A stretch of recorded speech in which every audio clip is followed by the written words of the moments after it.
¿Sí? Sí, Se ve perfecto.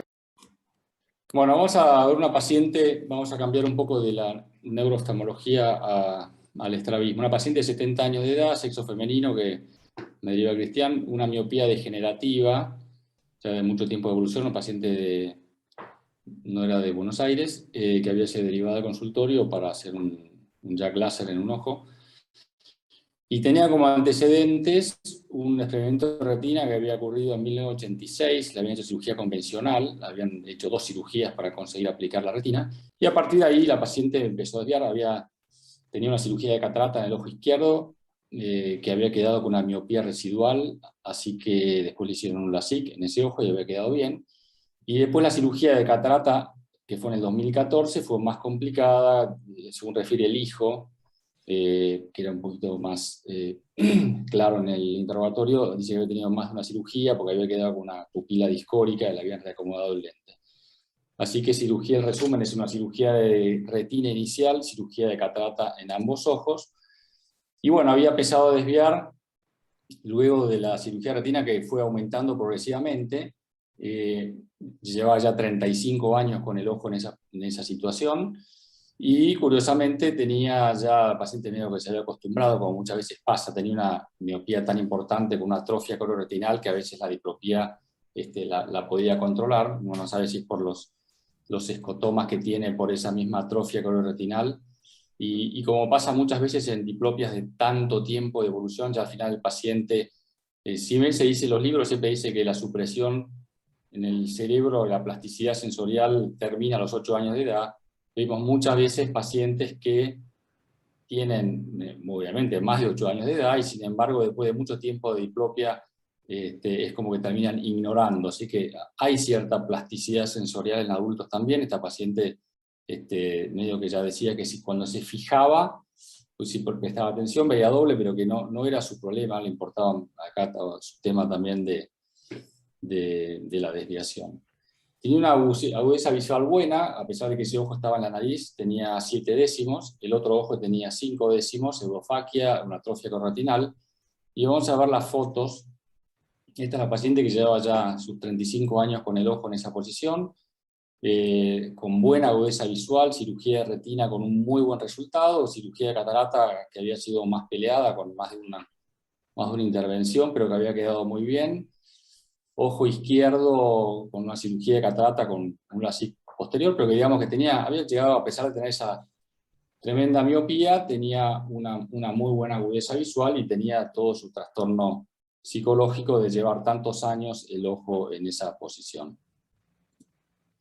Vamos a ver la motilidad y ven que la paciente, ponemos ojos de menos 25, menos 23, fíjense la limitación en la abducción que tiene el ojo derecho. En su pantalla, en el lado izquierdo, van a ver que el ojo derecho no abduce bien, como si fuera una paresia del sexto o una limitación. Fíjense que tampoco eleva bien, especialmente el ojo izquierdo, cuando mira arriba le cuesta. Lo que a veces puede confundir con una pseudo hiperfunción de oblicuos, pero fíjense que estos ojos gigantescos les cuesta mucho moverse.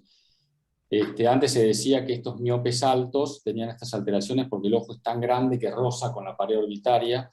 Después, con el advenimiento de las imágenes, hoy en día, con el grupo de Demer ahí en San Francisco, no solamente pueden ver los músculos, sino las poleas que sostienen los músculos, y ven que hay una alteración ahí en las poleas que sostienen a los músculos extraoculares. Entonces, obviamente esto se puede hacer algo, esto es una cirugía un poco para mostrar, y acá estamos haciendo siempre antes de la cirugía. El plan quirúrgico de una cirugía de estrabismo lo hacemos en el mismo momento. La cirugía de estrabismo es una caja de sorpresas y más cuando ha sido operada previamente, no sabemos qué nos vamos a encontrar. Fíjense lo duro que está el ojo. No podemos moverlo ni con una pinza. Es cierto que hacemos anestesia periocular también, cosa que es bastante peligrosa. Yo las hago las anestesias perioculares y mientras el anestesista le pone el propofol y la deja dormido. En ojos tan grandes hay que tener cuidado de no perforar cuando uno entra con la aguja. Y eso modifica un poco la tensión del ojo. Tratamos de poner no mucha anestesia periocular en la órbita para que no quede muy dura. Y bueno, ante ese esotropia sabemos que el recto medio lo vamos a tener que retroceder. Son ojos con escleras, por supuesto, muy adelgazadas, donde a veces, cuando uno, en los miopes altos, cuando uno mira el trayecto del músculo, ve que tiene una línea de acción distinto a los músculos en personas no miopes o no miopes altos.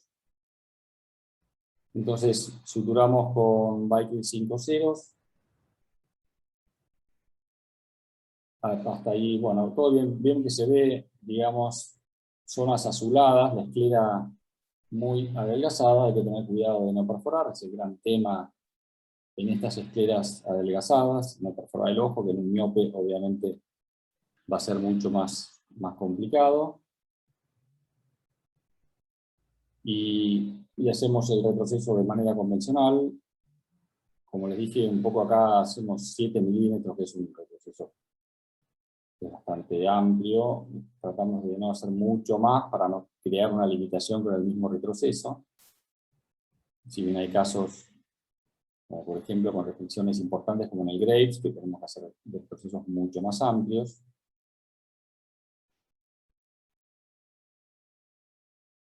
Y usamos Baikel 5 ceros, antes usaba Baikel hace ya muchos años, que no uso más el 6 ceros.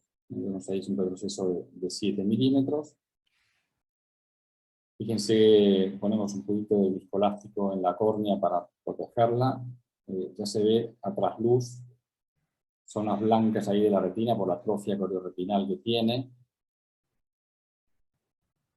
Realmente tienen dificultad para moverse, así como no lo puedo mover con la pinza, la paciente obviamente no lo puede mover tampoco. Ahí se ven restos de cápsula en la cirugía. Entonces siempre hay que revisar el recto lateral. Cuando es miope, siempre revisar el recto lateral, y vemos que cuando uno empieza a disecar el recto lateral, fíjense cómo está desplaza hacia abajo, o sea, está hacia el recto inferior, como se va para abajo. Entonces lo que yo empecé a hacer hace ya muchos años, que lo publiqué en las academias de Ken Wright, es directamente levantarle, como el músculo está hacia abajo, está caído para abajo, entonces paso un punto por las fibras del músculo del recto lateral, que esa es la causa de la desviación en los miopes altos, cuando el músculo recto lateral se empieza a ir para abajo, y cuando el músculo recto superior se empieza a ir para adentro. Está bien establecido cuál es la causa de estrabismo en miopes, el desplazamiento del recto lateral hacia abajo. Entonces, paso un punto por el músculo, lo subo para subir el trayecto, y entonces el músculo queda más hacia arriba en un trayecto más normal. ¿Es a ojo fito o hay una medición? No, ahí puse el compás. Ahí 8 milímetros generalmente lo pongo por detrás. Y lo que sigue es a ojo es dónde pasas el punto, porque suele haber una estafiloma, entonces si pones el punto en estafiloma, obviamente vas a perforar. Entonces hay que estar buscando, y esto yo cuando lo presenté hace poco en un grupo de WhatsApp, me dijeron, no, pero no se puede porque vas a perforar, y eso un poco era la gran discusión de esto, de puedes perforar, ¿no? Entonces hay que buscar esclera que esté más o menos en buen estado.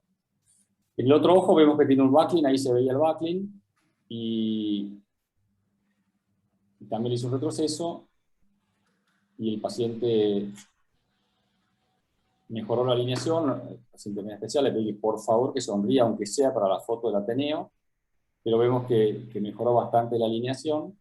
Y lo que se hace en miopes, siempre está descrito en miopes, son estas cirugías, cirugías de llamada, que son cirugías mucho más agresivas, son una chanchada, porque toman parte del recto superior y el recto lateral y lo atan. Otros lo que hacen es, toman parte del cuerpo muscular del recto superior y recto lateral y lo fijan, como se ve en la foto, que es la de Yokoyama. O el Jensen parcial, que es dividen el músculo en la mitad, recto superior y recto lateral, y lo atan. Son cirugías que si uno tuviera que hacer una reoperación es realmente muy complicada. O lo que se llama la miopexia con loop. En estos hablamos en el Ateneo de estrabismo muchas veces por mes, y me dijeron, no, pero vos no describiste eso, ya está descrito. En realidad lo que está descrito es la miopexia con un loop, que es con una banda de silicona, le atan el recto lateral hacia arriba. En realidad es mucho más sencillo directamente hacerle una fijación escleral, como si fuera una FADEN en el recto lateral, tratando de no pasar el punto por un estafiloma para evitar perforar, obviamente. Entonces uno tiene que buscar esclera blanca, en buen estado, para entonces ahí poder pasar el punto y no perforar, ¿no? Nunca pasar el punto por un estafiloma. Esta era otra paciente que tenía también miope alta, se quejaba de diplopia hacía 2 años, la habían llevado a un centro neurológico pensando que era una parecida del sexto, en realidad lo que tenía era una leve esotropia de 4 o 6, no hace falta tener una esotropia gigantesca para ver doble, y lo mismo, ven que el recto lateral está desplazado hacia abajo, entonces en vez de estar atando un recto con el otro, o estar pasando una banda de silicona que ata un recto lateral con el recto superior para subirlo, simplemente lo que hacemos es fijar la esquina. Fíjense que está medio azulado ahí abajo. Esto es como, siempre digo, como los esquiadores que antes de tirarse por la montaña miran la nieve y ven el brillo y ven por acá hay que ir, por acá no.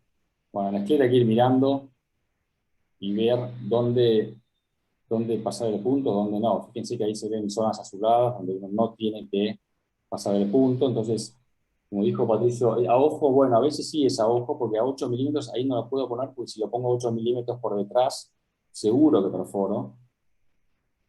Entonces, a veces lo hago a menos de 8, y si puedo paso otro punto más. Pero fíjense cómo sube el recto lateral poniendo ese punto. A veces pongo más de 1, y tiene un poco la ventaja esto de que si yo tuviera que reoperarlo, pues el paciente me quedó tengo más de 30 pacientes operados con esto, pero uno me quedó hipercorregido, estaba hacia adentro y me quedó hacia afuera, el paciente seguía con diplopia. Entonces ahí lo que hice es cortar un punto, ahí sí es más fácil, uno corta el puntito, no tiene que estar despegando recto superior, recto lateral, etcétera. Entonces simplemente cortando uno de esos puntos, el músculo es como que vuelve un poco a esa posición. Esta es la paciente que había dejado de manejar por diplopia en las miradas laterales, y vemos que mejoró. Entonces, la fijación escleral es efectiva en la corrección de estrabismos asociados a miopía alta. Hay que mirar bien el punto donde uno lo pasa. Yo he perforado, no en miopes donde le subí el recto lateral, sí he perforado y hay que tener cuidado en los pacientes con implantes, con buckling, donde a veces queda muy, muy adelgazada la esclera al lado del buckling, el buckling va horadando la esclera. Cuando uno pasa un punto, a veces por eso lo paso directamente sobre el implante, sobre el implante circular, porque la esclera está tan finita que realmente es imposible pasarlo. He tenido un caso donde perforé con una hemorragia vítea y tuve suerte. Siempre digo, perforar no es lindo, pero peor que perforar es perder un músculo recto medio, donde ahí sí que vamos a generar un trastorno de la motilidad muchísimo más severo. Bueno, ¿alguna pregunta o comentario? Perdóname, Adolfo, yo esto hace mucho que no hago, pero había una cirugía que se llamaba de Hummelsheim, ¿puede ser que tenga algo que ver con esto, que alguna vez la he hecho? Sí, es parecida. La Hummelsheim en realidad es Parte del recto inferior y parte del recto superior. parte del recto superior y parte del recto lateral. Lo dividís Del lateral. del inferior y del superior también, y lo llevas al recto lateral. Eso es para parálisis del sexto. Y esto es parecido, en realidad es parecido, donde tomás parte del recto superior y lo llevas hacia el recto lateral. Son cirugías que funcionan bien, pero más vale que no haya que hacer una reoperación, y justamente lo que mostraron el otro día en el CAE de estrabismo en Buenos Aires es pacientes que había que reoperar y terminaban poniendo un punto de esclera como el que mostré acá. Porque reoperar en un caso, en esas cirugías, es mucho más complicado. Acá simplemente uno lo corta el puntito y listo. Y no genera tanta fibrosis y tanta adherencia tomando y abriendo toda la conjuntiva y tomando músculos de lado a lado. Adolfo, ¿siempre usas microscopio para esto? Y ahora que estoy más viejo y tengo presbicia, la verdad que es un viaje de ida el tema del microscopio. Viste que el otro día, bueno, vos estabas, ubico el microscopio en otro lado cerca, como muchas veces son anestesias generales, el anestesista tiene que movilizar un poco el respirador para que dé espacio al microscopio. Pero la verdad que El microscopio es muy bueno para este tipo de situaciones, donde tiene que mirar bien a trasluz la esclera y ver dónde está muy adelgazada y dónde no tiene que pasar un punto. Entonces la verdad que sí, que el microscopio ayuda mucho y estoy cada vez más usando el microscopio para cirugía de estrabismo.